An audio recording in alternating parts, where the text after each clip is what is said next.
Let's stop pretending all VA claims are created equal, because they're not. Some are built to win. They slide through because the VA has seen them 1,000 times before. Others, they're a bureaucratic uphill slog that'll leave you wondering if the system is either broken or if it just has it out for you personally. And if you don't know which is which, you're just setting yourself up for another denial letter. Some of you have been denied so often you could wallpaper your living room with the decision letters. Truth is, the VA doesn't even have to work that hard to turn you down. You're picking the toughest, most time-consuming fights while other vets are getting service-connected in a record time by going after the claims that the VA already expects to see connected. When the evidence is done right, I'm not here to sugarcoat this or tell you what you want to hear. I'm here to hand you the damn playbook. By the end of this, you'll know exactly which claims are the low-hanging fruit, the ones the VA has already granted over and over again, and how to use a Nexus Letter to get your foot in the door. And if that stings a little, good, because the VA isn't handing out a win just for showing up with your DD-214.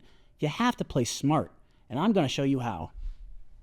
A Nexus Letter is exactly what it sounds like. It's the bridge between your military service and the condition you're living with now. Without that bridge, the VA isn't crossing over to your side. No matter how good your story sounds or how much you limp into that exam room, here's the brutal truth. The VA doesn't care about how many deployments you had, how nasty your injuries look, or how much pain you're in on a daily basis. They care about three things, and they want them in black and white. One, they want a diagnosis, not some, my buddy, the medic said my knees are shot. We're talking about a real current from a licensed medical provider who knows what they're doing. Two, you gotta have an in-service event, illness, or injury. Something that happened while you were in, and no, existing in the barracks doesn't count. Three, you gotta have a medical nexus, a professional opinion that connects number one and number two, like they were welded together. And that's it. That's the VA's holy trinity. No nexus, no service connection. End of story.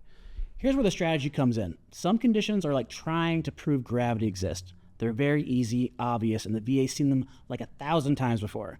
Others are like insisting you're sober while ordering Taco Bell at 3 a.m. in sunglasses.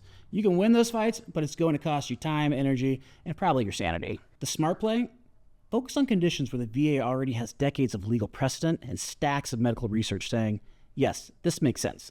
That's not gaming the system. That's fighting smart. Like in the military, think of it like picking your targets in the field. You'd never charge the bunker uphill in broad daylight if you got a clean flank to take instead. You hit the high percentage shot. You take the fight you can win, because everyone on the board builds momentum for the harder battles later. And if you're thinking, well, I want to fight all my conditions at once, slow down there, warrior. You don't clear the whole city in one sweep. You take it building by building, block by block. That's how you win the war. Every single day, I watch veterans burn years chasing claims that are damn near impossible to connect directly. And part of that really drives me crazy. They're ignoring the conditions that are basically sitting there with a neon sign saying, claim me. Here's the cold hard truth. You've only got so much time, energy, and patience for this process.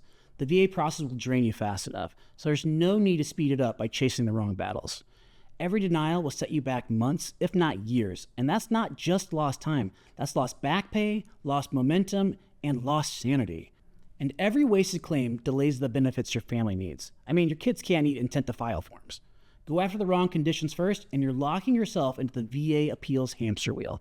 And trust me, that wheel does not spin fast. It's slow, squeaky, and smells faintly of old coffee and broken promises. Here's the thing. The VA doesn't care if you think your claim is worth it. They only care if it's provable. Pick a fight you can win now. Build momentum, then go back for the tougher ones when you've already got your foot in the door. I want to tell you a story about Melissa. She wasn't just having trouble sleeping. She was living in a constant state of fight or flight, nightmares, hypervigilance, jolting awake like she was still in combat. Over time, the weight gain just started to creep in. That kind that comes from your body being stuck in survival mode. She was diagnosed with obstructive sleep apnea and eventually given a CPAP. The VA's answer to this? No service connection. So we got to work. Our Nexus Letter walked them through exactly how PTSD disrupts sleep cycles, triggers hormonal changes that cause weight gain, and ultimately collapses her airway. We backed it up with peer-reviewed medical research and VA precedent. And the results? She got a 50% rating for obstructive sleep apnea and 3 years of back pay. And then there's Derek. His injury came from a blast in Afghanistan. You know, the kind you don't walk away from without something lingering. Well, his something was migraines so severe he couldn't keep food down. The VA said there was no proof connecting the dots. So we got to work and we tied it directly to his service-connected TBI.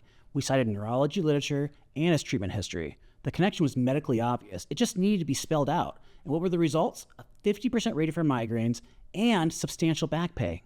And here's the story of Angela. Angela's anxiety was already service-connected, but the constant gut pain, unpredictable flare-ups, and the daily misery of IBS, the BA brushed it off, no proof. So we got to work, and our Nexus Letter showed exactly how chronic anxiety triggers the gut-brain axis, disrupts digestion, and worsens her IBS symptoms. We even documented how the medications she took for anxiety added fuel to the fire. And the results, she got a 30% rating for her IBS. Finally, this is the story of Mike. Mike was grinding his teeth so bad at night when he slept, he cracked a molar. His tinnitus kept him on edge and hyper alert at night all the time. The VA's take? It's just stress. So we got to work. Our Nexus Letter drew a clear line between his tinnitus, the resulting hypervigilance, and chronic bruxism, all leading to his TMJ. We made the science clear and the evidence undeniable. And what was the results? We got him 20% rating for TMJ and SMC for loss of teeth function. So here are the top 10 conditions easiest to win with the Nexus Letter when your evidence is solid.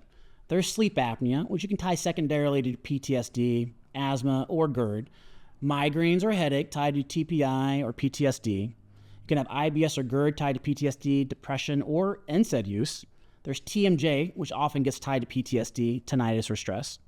Erectile dysfunction or female sexual arousal disorder tied to PTSD, depression, or meds. Vertigo tied to either tinnitus or hearing loss.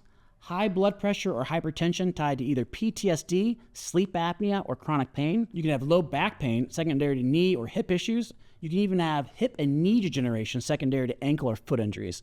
And lastly, depression and anxiety secondary to chronic pain or even tinnitus. Why these work? Strong medical literature is backing the connection. There's a high frequency in veteran population, and the precedent in the VA already exists. So here's the takeaway. Some conditions have a much smoother path when paired with the Nexus Letter. You need to focus on these first to get wins on the board, and then build momentum in your claim history. Now the next question is, what happens if I submit a DBQ without a Nexus Letter? Well, I'm going to tell you, a DBQ without a Nexus Letter is like sending a text without hitting send. It's not going anywhere. So in the next video, we're going to answer that question, and I'm going to show you how a DBQ and a Nexus Letter should work together so your claim hits the mark the first time instead of missing it completely. So click here to watch that next breakdown, and let's get your claim mission ready. Xterra Health, veterans serving veterans, service beyond self.